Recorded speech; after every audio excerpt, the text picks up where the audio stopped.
What is up, guys? Welcome to the video. I am going to be doing the carnivore diet for the next 7 days and seeing what it's like. So I'm going to be doing what's called a tier 1 carnivore diet. So I'm going to be eating meat, fish, eggs, dairy because I tolerate it well as a few select plant products that are low on the immunogenic scale. So those could be things like cucumber and zucchini. Cucumber and zucchini are actually fruits, which, not many people know. Avocado is in there. Now, the one thing that I will not be cutting out is coffee, all right? Sorry, not sorry. I'm not skipping it. How about new? That is the one thing, my 2 cups of black coffee first thing in the morning, that I will be keeping in. Now you might be thinking, why would anybody want to follow this diet, right? Like, why would somebody want to quote unquote restrict themselves this much? The truth is, some people have health conditions, specifically autoimmune conditions, skin stuff like eczema, psoriasis, arthritis is an autoimmune condition, diabetes. These conditions can quite often be improved when you follow a diet that limits or eliminates common allergens in foods. So I'm gonna try the carnivore diet for 7 days, see how it goes. I'm gonna let you know how my workouts are, sleep, libido, energy levels, all that good stuff, as well as things like satiation, because a lot of folks follow, any diet for fat loss purposes, and satiation or fullness, the feeling of fullness, is a really important factor in that. I'm also going to be tracking all of my nutrition via Chronometer, and Chronometer is an app that tells you what your micronutrient status is at. So, are you getting enough vitamins and minerals and all that good stuff? So I'm super curious to see, what is my nutrient status going to be like after a week of not eating any vegetables? Let's find out.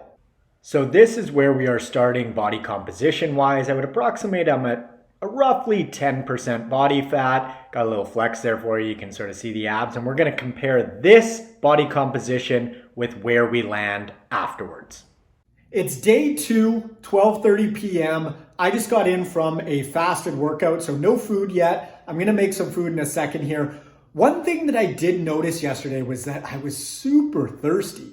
I don't know if it's because I was eating more salt on my food or, the carbohydrates were leaving my body and I have less glycogen now. My electrolytes were balancing out. I'm not exactly sure, but that was a factor. I slept great last night. I'm feeling really good right now. I had an awesome workout, didn't feel inhibited in the slightest, but I am going to put together meal 1. Here we go. We've got 7 eggs, had 1 left over, wasn't going to leave it, and half of an avocado. We're breaking the fast with this.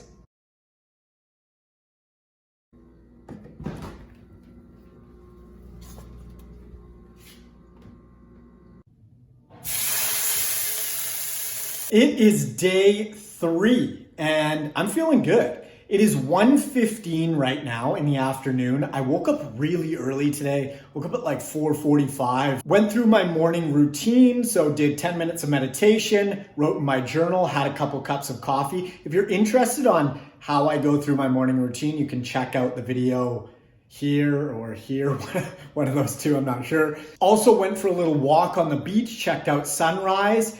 Then I came back, did some work, had a banana and an apple, went for a workout, did not feel inhibited in the slightest, felt awesome actually, went through a lower body session, and then I went to my favorite barbecued chicken spot here in Playa del Carmen. It is absolutely delicious. I did not eat the rice, okay? I didn't have any of the onion, the little tomato puree, skipped it all. Promise. Now what you'll see is that I had half of a chicken, okay? So they either sell half chickens or full chickens. I went with a half chicken and I ate virtually all of the, ribs, the cartilage, a lot of the bones. They cook it so well that you can actually eat the bones. You could bite right through them. And they are loaded with calcium and collagen. And if you are eating a carnivore diet and you're not including dairy, you're gonna wanna make sure that you still get calcium, and you can do that via bones. So in this case, those chicken bones had calcium. You can also do something like canned salmon and then eat the bones in the salmon. They're very chewable. Those have a bunch of calcium too. So if you are not including dairy or you don't tolerate it, whatever reason, you can still get calcium and collagen via the bones of animals. As far as digestion goes, everything is running smoothly as it should, which is great. Also, libido is normal, sleep is normal.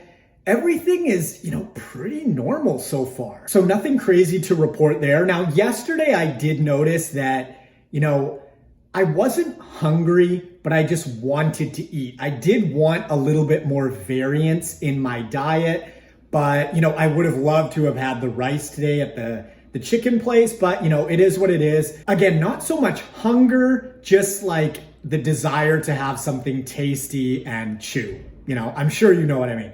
Variety is the spice of life, and so I'm gonna switch it up tonight for dinner because I've just got so many options on the table. Really changing things up with a ribeye steak. Yay. I'm just playing. I'm actually quite looking forward to this steak. And then I'm going to have some yogurt and fruit afterwards. So, there's some variety in there.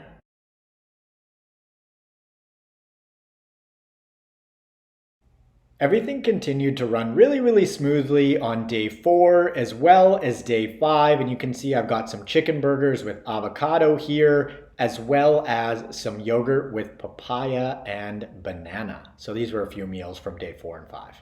Hey gang, it is dinner time, day 6, and I'm not gonna lie, I want an al pastor taco with onion, tomato, and cilantro, maybe even a bit of pineapple on there with like a Rice Krispie for dessert or something. But instead, we're having steak.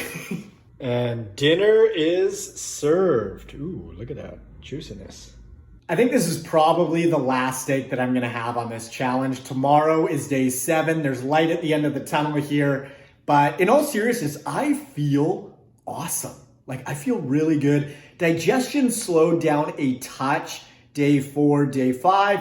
I just upped my fruit, problem solved. Libido has been, no issues there. Sleep has been awesome. Like I said, digestion's been on point. Energy levels are great. My workouts have been amazing.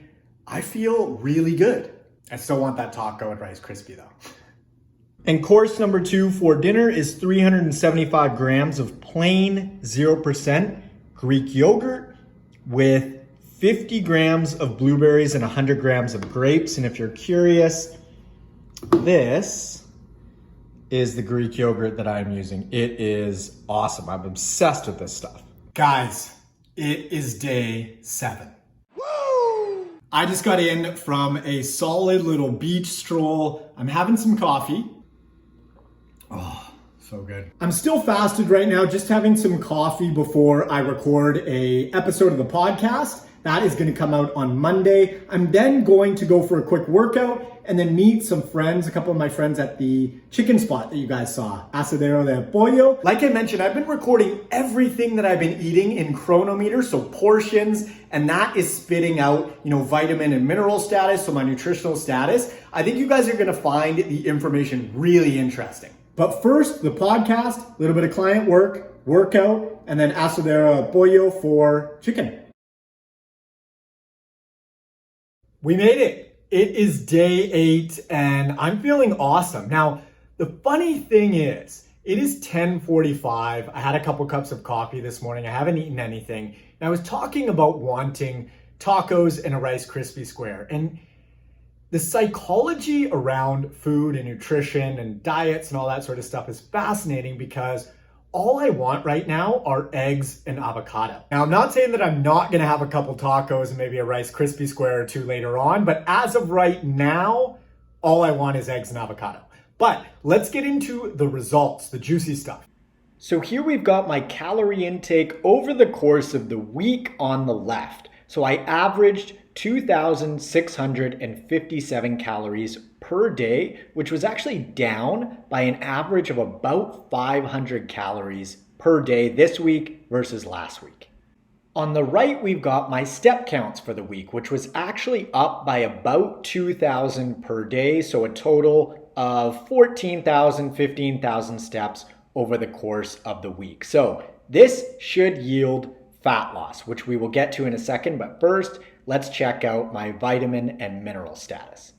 So this looks great. This is my mineral status. And as you can see, pretty much everything is in a great zone. Manganese is slightly low, but really good overall. And sodium is actually artificially low because I didn't track the sodium that I added to my foods. So the only thing that's quote unquote out of range, just a tad, is manganese. Mineral-wise, everything looks really good too. B3 is a tad bit high, but I wasn't experiencing things like nausea and dizziness, which are associated with high B3. Vitamin E and K are a little bit low, but nothing overly concerning. So vitamin and mineral status looks pretty incredible. Now, let's dig into the body composition stuff. Okay, so here we've got a side-by-side of where I started on the left, and then on the right is 7 days later. The lighting is slightly different, but I am leaner on the right. I feel leaner and I look leaner visually in the mirror to myself, which makes sense because my calorie intake was lower and my movement was higher.